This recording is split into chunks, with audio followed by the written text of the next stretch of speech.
Our magnificent Statue of Liberty bears the message that we as Americans should be eminently proud of. Everyone in this world seeks a place to call home. Some because they are seeking refuge from violence and persecution, others because they seek opportunities for a far better life than what is currently available to them. Since we are a nation founded by immigrants, how should we think about immigration today? The laws we impose, the rules we apply, and to whom and when. Welcome to Pro Se Nation, Understand the Law for Oneself. Joining me today to explore U.S. immigration laws and policies is attorney James M. Cooney, who specializes in immigration, employment, and discrimination and civil rights law. Mr. Cooney serves as a neutral labor arbitrator and mediator in New Jersey and teaches at the School of Management and Labor Relations at Rutgers University. Mr. Cooney has practiced law in New Jersey and Florida and as a trial attorney with the National Labor Relations Board in Washington, D.C. Welcome. Thank you. Nice to be here. So glad you could be here. So this is such an important topic. Where do we begin? So we are a nation of immigrants. And yet sometimes, depending on the channel, the station you're watching, or the publication you're reading, it feels like there's a growing number of people who would rather slam the door behind them. And they kind of forget that we're a nation of immigrants, right? Mm-hmm. So, from your assessment, what is the reality today? I mean, how do most people, how does our country feel about immigrants and immigration? And has it changed over the last 100 years? Or is the newcomer always on the outside, having to kind of fight to get in? Well, it's a difficult topic. I think there is a recurring theme in our history where, on the one hand, we welcome immigrants, but there will always be an element or a group that may want to demonize or scapegoat. Mm-hmm. It's shown up various ways in our immigration policy going back 100 years where Asians were pretty much barred. There was the Chinese Exclusion Act, and there were quotas. And then there have been times where things loosen up a bit, maybe a little more favorable towards immigrants. In more recent history, going back 30 or so years, we had full-blown amnesty that was provided and signed off on by the conservative president, Ronald Reagan, which people always, seem to find interesting. And that was probably the last beneficial thing we've done legally to immigrants, to extend amnesty. Since then, the lawmakers have just been tightening up the laws more and more so, making it tougher. In terms of the general public, I think you have both perspectives. I think as we're more diverse, we have people from all around the world. I'd like to think that the majority are more favorable towards immigrants. However, there's a very vocal and politically connected minority now, you might say, that is scapegoating immigrants, and that's a recurring theme. Do you think it's largely because of the fear of violence? Is it the tension over this alleged loss of jobs? What do you think? Yeah, it's all of those things. Certainly, terrorism is a buzzword that is used, I think, very unfairly in connection with immigration, and even more particularly with refugees. Those are usually the last people on earth you have to worry about as being a terrorist. Certainly the prospect of job losses as well is something that throughout history can be used as a rallying point for some to say we need no more immigration. Yeah, so I think both those reasons are invoked often. What do you think is most misunderstood about immigration and immigration policies? You sometimes hear people say, well, why don't they just get in line, wait their turn? And The reality is the immigration system is very complex. There is no one single line. Right. You have to have a particular sponsor, maybe it's family or an employer, maybe you're a political asylee, but there's no one single line to stand in. And so you can't just line up somewhere and wait your turn. And a lot of people don't understand that.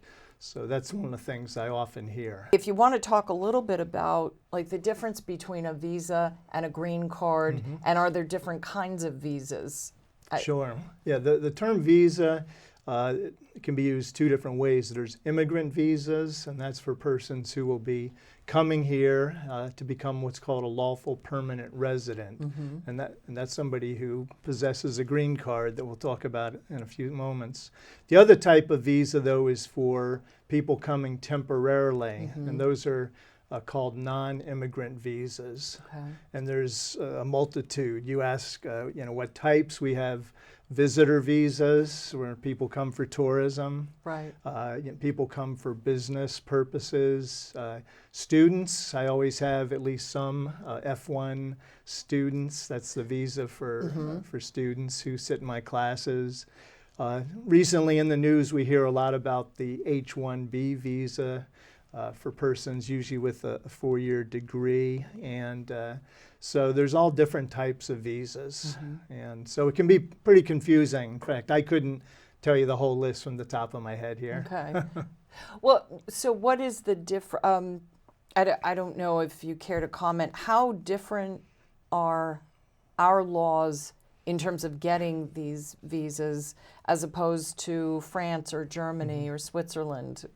Are they more rigorous here, or what? I'm not an expert on all the different laws internationally, but there is something called the visa waiver program, where a person from a lot of countries, including the ones you just mentioned, doesn't even need to get a physical visa because we have close enough relations with those countries. We feel they can vet people sufficiently to make sure they're probably going to be safe.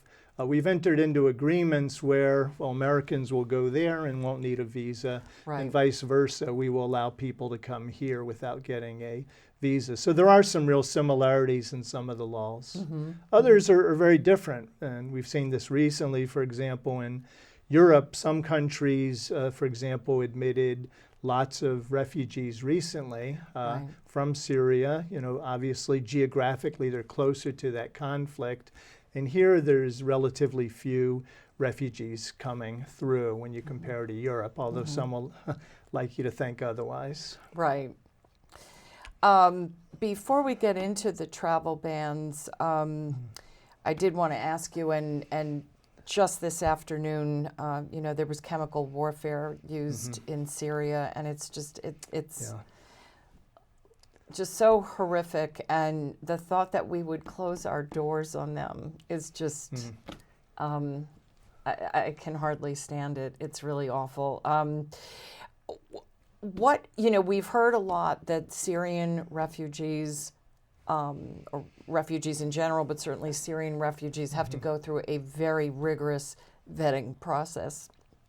Do you think that's true? It's absolutely true. The refugees are the most thoroughly vetted out of any traveler we allow into this country.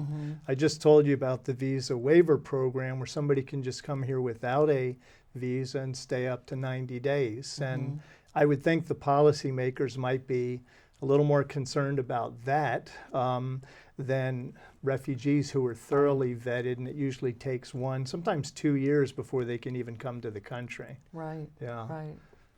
So turning to these travel bans, the first and then 2.0, and both of them now kind of have been put on hold essentially by the courts.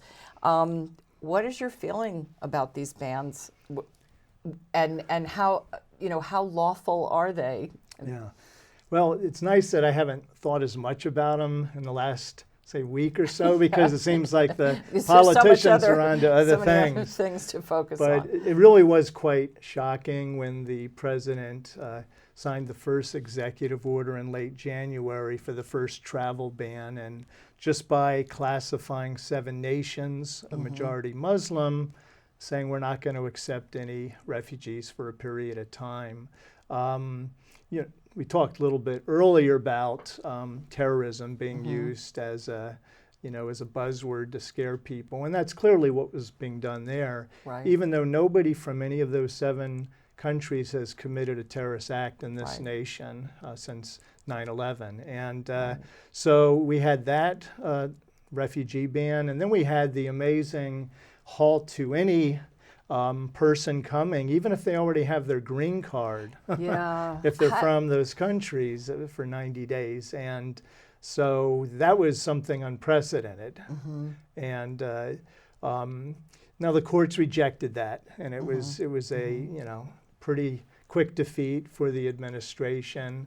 Very forceful decisions written by courts, and the primary arguments being utilized were it was a violation of due process rights for, say, for example, somebody who has their green card, they're a lawful permanent resident, and then with no notice in advance or a chance to be heard is being denied the opportunity maybe to return to the United States. And so that was sort of easy for the courts to find a constitutional violation there. Now, going back to that, and I sort of cut you off before, I think that the green card, are there different kinds of green cards, and what does that mean exactly? Sure. The so-called green card, it's not green, it hasn't been green for decades, but it is a document. That's what it is, and it's proof of your status as a lawful permanent resident. Okay, so when you get a green card, you are allowed to resign. So they were banning residents? Yes, from those 7 Muslim-majority nations, and that obviously caused judges to intervene very quickly. If you acquire a green card, your intention is to lawfully reside in the U.S. permanently. Now, you can lose your green card status. Say, for example, if you remain out of the country too long, if you commit particular crimes. So it is something that can be lost, but otherwise you can stay here forever and usually have as much right to work and a job as a U.S. citizen. There are some exceptions. So basically, when that first ban was put into place, people who had green cards who happened to be out of the United States couldn't come back in if they were from those 7 countries. That's correct. That would have been, if allowed to go forward, it would have been the end result. And it was overreaching. I think in retrospect, even supporters of the administration, many have admitted it was heavy-handed and clumsy. And quite frankly, I don't think lawyers really gave it a good look over. Or if a lawyer did look it over, I'd kind of like to know who that lawyer was, because there were clearly unconstitutional parts of that travel ban.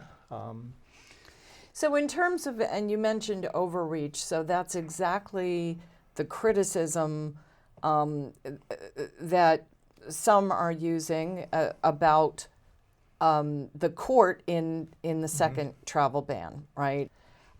Because the president has broad ability to invoke this or to so what are your thoughts on that? Because it's going to the Supreme Court, right? Probably so, or at least very possibly so.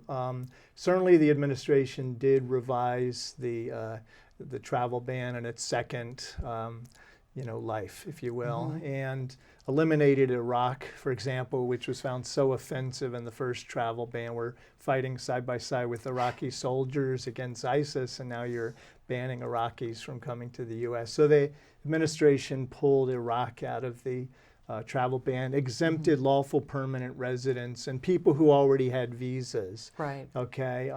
Did certain things that, more people think maybe in the end this could be something that the president could do, because like you said, it is true, the executive branch has a lot of leeway when it comes to who's coming into the country. The problem for a lot of the courts was, our president, when he was running for office, made very sweeping statements about how he's going to ban Muslims. And of course, the lawyers now trying to defend the travel ban are trying to minimize that, but the courts use that as evidence of motivation. and then legally found, for example, violation of the First Amendment Establishment Clause, okay, because we're focusing on Muslim majority nations. Right. And laws are supposed to have a secular rather than religious purpose, and some judges found that to be a problem. And then there were still the due process violations, but you make a good point. One of the cases is probably going to be going up on the east side of the country to the Fourth Circuit Court of Appeals, a federal court that's generally a little more conservative. And then the Hawaii decision, which put the second travel ban on hold, will go to the Ninth Circuit, which just ruled against the president.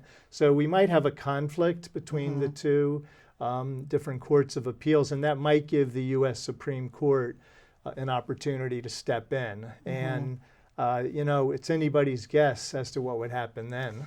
Well, it's an interesting concept in terms of, or this speaks to an interesting concept in contracts, right? So anything that is outside of the four corners of the agreement is not considered, is usually not considered, right? So the lawyers arguing for the travel ban, for its validity, or are basically saying, well, you can't look to what he said during the election, or you can't look to what Giuliani said or whatever, because, you know, what is written in the order is what should be taken into consideration. So this is interesting, isn't it? Yeah. That the, I mean, how often does that happen when they look to extrinsic evidence, right? Not all that often, I'd say. For example, when you interpret a statute, a law, which this is not. This is an executive order passed by a stroke of a pen. Right. But you do try to construe the law by the words alone. And then there are some times, as you mentioned, you can go to legislative history or what have you. I think it's just a situation where you can't unring the bell. I mean, Right. President Trump, when he was running for office, just made it very clear he wanted a Muslim ban. And judges are people too. I don't think you can expect them to wholly disregard that. Right. Let's see. Can you explain the process? You said it can be a complex process to become a citizen. If I'm, for instance, if I'm a French citizen and I want to become an American, how difficult is that? How long does that take? It could take a long time, or it could be relatively short. The basics are to become a U.S. citizen through what's called naturalization, okay? And that's in the 14th Amendment to the Constitution. You either have to have been a lawful permanent resident, somebody with a green card for 5 years. Okay. And then if you've remained in the country for at least half that time and passed the background checks, can speak English to an acceptable degree and what have you, you will get your citizenship. If you were married to a U.S. citizen, they're the ones who sponsored you for your green card, they shortened the time to 3 years. Okay. You can apply for naturalization. So when I said it could take a long time, there's something that's called a pathway to citizenship, where maybe a person comes first on a temporary visa, they work maybe later on a work visa, and then they find a way to be sponsored to a green card, and then they follow that path to become a citizen. So that could take years, even decades. So it's going to vary based on each person's circumstances. Now, does it vary greatly from country to country? So No, that shouldn't matter. Okay. Once you acquire the green card, lawful permanent residency, then you just have to wait the 5 years or 3 years. So there would be no Now, it seems like it distinction. might be easier or faster, perhaps, if you've already secured employment. Does that make a difference? It can. If you have a promise of employment, let's say. Sure. Yeah. There's certain ways you can come on an immigrant visa, get a green Okay. card if an employer sponsors you. So that is one way a person could come from overseas and get their lawful permanent residency. Okay. Just want to check our time here. Okay, so in terms of, the people some who believe that we should shut the door We're too crowded. We need to take care of America. You know, that's it. Goodbye. Good luck. I mean, I don't know. Should there be a point where we shut the door?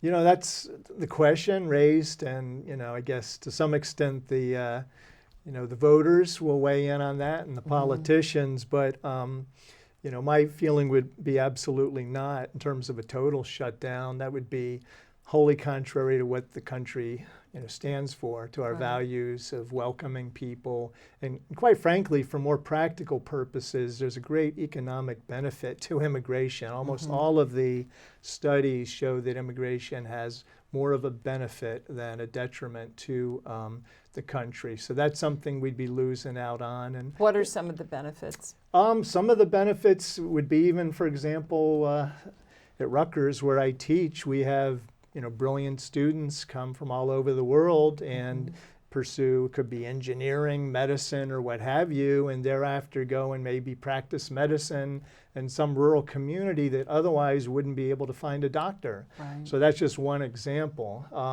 So if we want to keep getting the best and the brightest, certainly, a lot of those people will already be here, but there is a time where we need to draw from outside the country, maybe, for talent. That's certainly what the Silicon Valley employers are telling us. In fact, they've made it very clear that if they cannot secure talent easily enough worldwide, then they might have to make decisions on whether to relocate their businesses. Right. So, so a total closing of the doors, I don't think would ever happen. At least I hope not. That, to me, that's a real sign of surrender and weakness, quite frankly. Now, does the country have the right to maybe certain periods restrict immigration more so? Possibly, yes. It's really a matter of how you're doing it. Right. Okay, nobody that's really involved in the debate is saying we should just open all borders and just let people come in. Every nation state. See, I'm one of those people. Okay. Well, no, I mean, here's the thing. I think in an ideal world, I would, and I see no reason not to work toward the ideal. I would love to see a world where we can come and go as we please. We can work in whatever country. I see it as kind of it's like the world is like the human body, and when you cut off the circulation, the entire organism doesn't work properly. We're global. We're 7.5 billion people. How much better could this world work if we can, cross-pollinate around the planet, right? And I can't rebut that. That sounds very nice. Okay, it's a little idealistic, but why not? Why not work toward the ideal? Yeah, I think the reality is there'll always be borders, but hopefully that doesn't mean you exclude people on a wholesale basis. Every country has the right to regulate its borders. And then it's really up to the public to chime in on what they find more desirable, and hopefully putting people in office that would not want to restrict immigration to the extent we're seeing now. The funny thing is when you bring up borders, we, because of the net, because of global communications, our man-made physical borders, do they really accomplish what they did, 50 years ago, 100 years or more, right? When, the idea that if we build a wall or we put up a whatever, an iron curtain, and we try to keep out these influences, the influences are seeping through on the net, in every electronic form. Sure. And if it's influencing mindset, it's crossed the border, right? I mean, I agree. Just the whole concept of the wall, building the glorious wall. It's, I represented immigrants in my practice for many years, including lots with no legal status. And they wanted to become legal. That's why they came to see a lawyer. Now, hardly any of them crossed the border. Most of them came here legally on visas and then overstayed their visa. So I don't care how tall you build a wall, there's going to be people that will get into the country unlawfully. So in my opinion, it's a total waste of resources. It's frankly more symbolic to an element. You kind of want to show the world, stick it to the world, and here's our wall, and you're not coming in. But in reality, people are still going to come in. Yeah.